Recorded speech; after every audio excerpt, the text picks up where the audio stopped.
अक्सर लोग दूसरों की बहू बेटी की छवि खराब करने में माहिर होते हैं, क्योंकि उनकी खुशियों से जलकर उनकी बुराई करके जाहिर करते।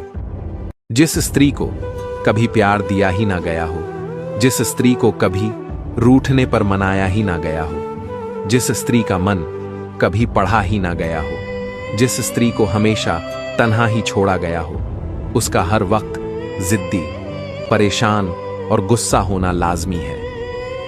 रोटी भी खाने में तभी अच्छी लगती है जब उसे दोनों तरफ से सेका जाए। ठीक उसी तरह जीवन में रिश्ते भी तभी अच्छे रहते हैं जब उन्हें दोनों तरफ से निभाना जाए। तुमने मजबूर कर दिया मुझे तुमसे अलग होने के लिए, वरना मुझे तुम्हारे गुस्से से भी मोहब्बत थी। अगर आपके पति बेडरूम में नहीं करते हैं आपको प्यार, तो अपनाए यह 5 तरीके। पहला तरीका, आपके पति जब भी बाहर से घर आए तो आप सज धज कर तैयार रहें। लिपस्टिक लगाना ना भूलें और कोशिश करें कि लिपस्टिक चटक लाल रंग की ही लगाएं।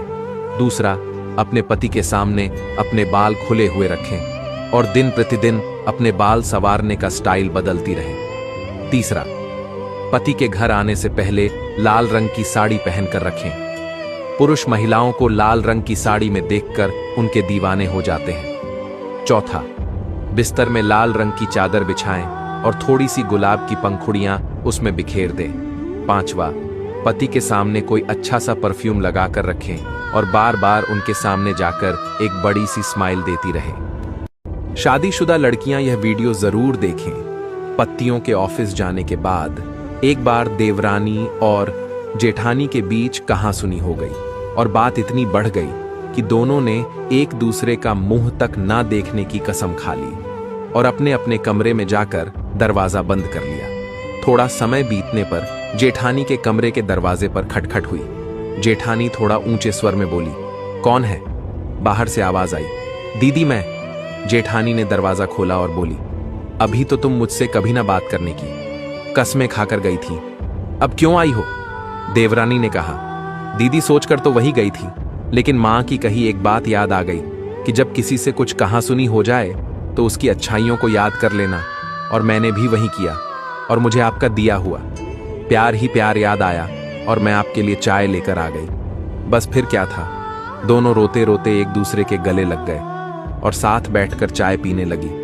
तो बहनों, जब भी कभी आपके जेठानी या देवरानी से कहासुनी हो जाए तो उसे लंबा न खींचे, वक्त रहते मामले को सुलझा ले और बात को वहीं खत्म कर दे और अपने प्यारे से रिश्ते को कभी टूटने ना दे, क्योंकि इस जन्म में आपकी देवरानी या जेठानी वही होती है जो पिछले जन्म में आपकी सगी बहन रह चुकी होती है।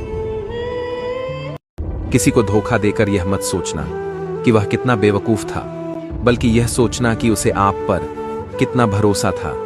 मायका मतलब मां का घर। जब तक मां बाप जिंदा रहते हैं मायका बहुत लुभाता है। जब मां बाप गुजर जाते हैं तब मायका उतनी कसक नहीं देता। ऐसा नहीं है कि मां बाप के बाद भाई भाभी से लगाव नहीं रहता। ऐसा भी नहीं है कि सखी सहेलियां, गांव की गलियां याद नहीं आती। सब कुछ रह रहकर याद आता है जनाब, मगर मां का प्यार और बाप के दुलार की बात ही कुछ और है। जब मां बाप नहीं रहते तो वो जिद, वो बेसब्री, वो एहसास नहीं जागते। जब तक मां बाप जिंदा रहते हैं ऐसा लगता है हम अभी बच्चे हैं, मगर उनके गुजरते ही ऐसा लगता है जैसे अचानक हम बड़े हो गए हैं। नाना नानी के गुजरने के बाद हमारे बच्चे भी जिद नहीं करते। वहां जाने की पता नहीं क्यों धीरे धीरे मायका ब्याह शादी में जाने का समझौता भर रह जाता है। भाई भाभी इज्जत दे सकते हैं, मगर मां बाप की तरह सर पे हाथ नहीं रख सकते, उस प्यार वाले लहजे में डांट नहीं सकते। मां बाप के बिना कैसा मायका जनाब। एक कड़वा सच बताऊं, जिनके पति में समझदारी है उनकी ही पत्नी सुखी है। बाकी वर्षों तक व्रत रखने वाली कई औरतें आज भी दुखी हैं। जीवन में सभी चीजें एक साथ कभी नहीं मिलती। पैसे है तो रिश्ते कम है, रिश्ते है तो पैसे कम है, दोनों हैं तो सेहत कम है, और अगर तीनों है तो जीवन कम।